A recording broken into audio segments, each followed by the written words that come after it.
गोटे गाँव रे दुईटी परिवार दुई जन असुस्थ व्यक्ति थे।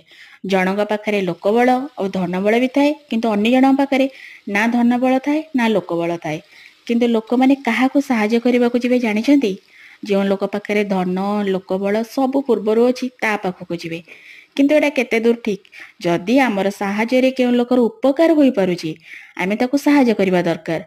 गोटे लोकर मृत्यु पर जितेबाला शबद हवाक जाए, से लोकटी धनी कि गरीब थिला किछि देखा जाए नहीं। धनरे नुहे कर्मरे बढ़ावा दरकार। जेमती कि आमे दुनिया चलीगला पर भी लोक मैंने मन पकई कहे आहा भल लोकटी थिला। धन निश्चित तुम परिवार तुम बंधु से आगे तुमको बड़ कर रखिब, किंतु कर्म तुमको समाज ए दुनिया रे सबुदिन बड़ कर रखिब। सेतिपई कुआ जायछि धन को नहीं केबे गर्व कर नाही। धन आज अछि काली कि नथिब। कर्म करि चल, दुनिया रू जिबा परे भी समस्त मन रे बंची रहिब सबुदिन पई। कौन सत कहली ना?